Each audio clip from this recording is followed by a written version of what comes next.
Today I'm going to show you another suffix flowchart.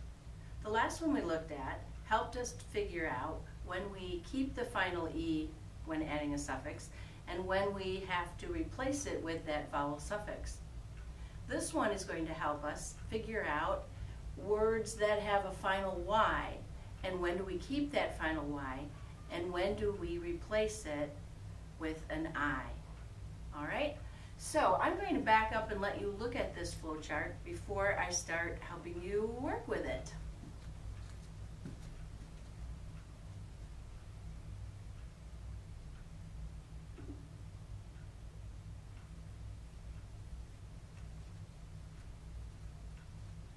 Okay, the best way to figure out a flowchart and to really understand what each question in it is asking is to actually use some words and walk your way through it. So that's what we're going to do.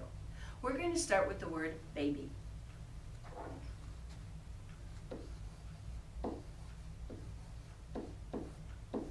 And we're going to add the suffix ing.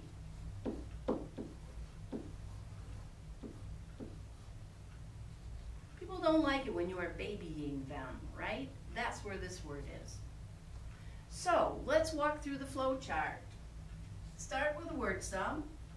Is the final Y of the base or stem preceded by a vowel letter? Is the final Y of the base or stem preceded by a vowel letter? This is what we're looking at. Is that a vowel letter? No, of course it isn't. That is a B, and a B is a consonant. Now if you want to remind yourself of the vowel letters, then just write them off to the side in your notebook. A, E, I, O, U, and usually Y. So let's go back to our flowchart. Is the final Y of the base or stem preceded by a vowel letter? Well, we said no. No. Would changing the final Y result in a I? Two I's in a row? Ooh, it might. Let's look at that. If we change this Y to I and then add the ing suffix, yes, it indeed would result in I, and we don't want that. So that would, boom, just add the suffix. That's what we have to do.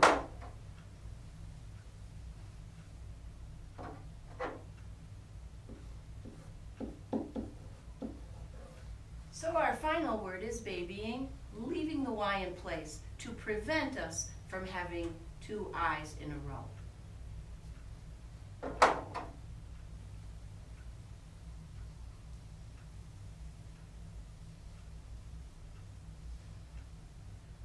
Woo. Okay, let's try another word. Let's try the word play. And we'll add an ed suffix. We have our word sum. Is the final Y of the base or stem preceded by a vowel letter? Is the final Y of the base or stem preceded by a vowel letter? Why, yes it is. We've got a yes. Just add the suffix.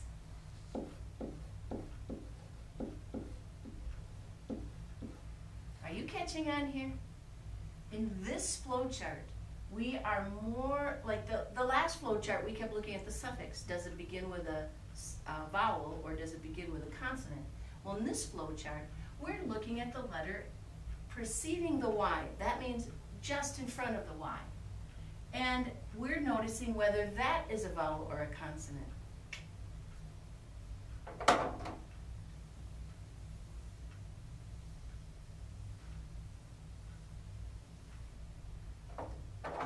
Let's try one more word.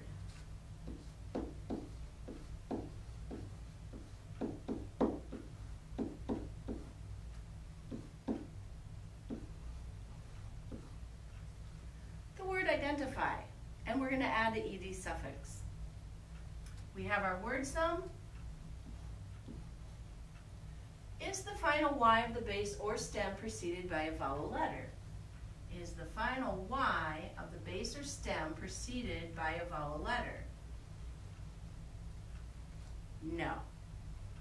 One other thing I want to point out before we move on to our next question is that there's a really good possibility that this is not a base, but it is a stem, meaning we could maybe further analyze it. There might be something here, more to look at. So that's why we keep this wording here, the base or a stem. Okay? So identify, we have the letter in front of the Y is not a vowel, so we have a no. Would changing the final Y result in II? I don't think so, because if we change that to I, then we have an E coming next, so that won't do that. So no. Change the Y to I before you add the suffix.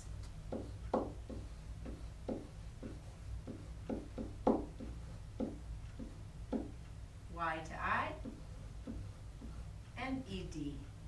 It's as simple as that. One more thing I thought I would mention. Now you have probably written down the word carry and carries and carried. You know that whole word family. Sometimes the Y stays and sometimes that Y is replaced with an I. Let's look at why that happens.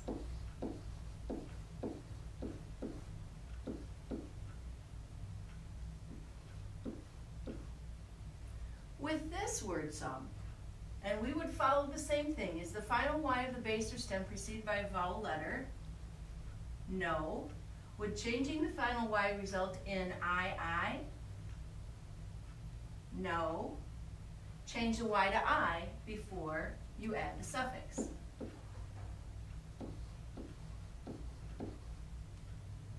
Ooh, Smartboard's acting strange. Let me erase this.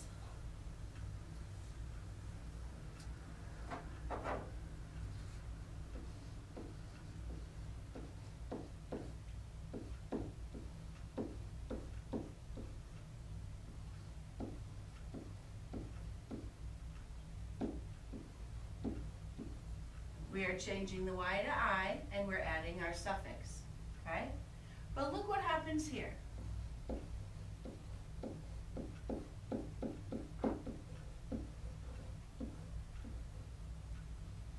Is the final Y of the base preceded by a vowel letter? No. Would changing the final Y result in II? Two I's in a row. Yes, it would. So, just add the suffix.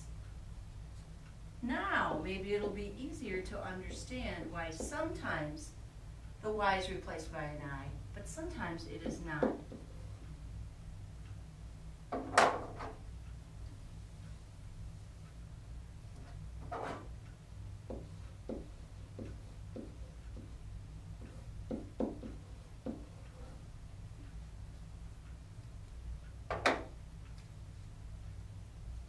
It's all about the flow chart. It will help you figure out every single word if you follow it. You are about to get a practice sheet, and I would like you to look at each of those word sums and use the flow chart, and you will find it very reliable. Good luck.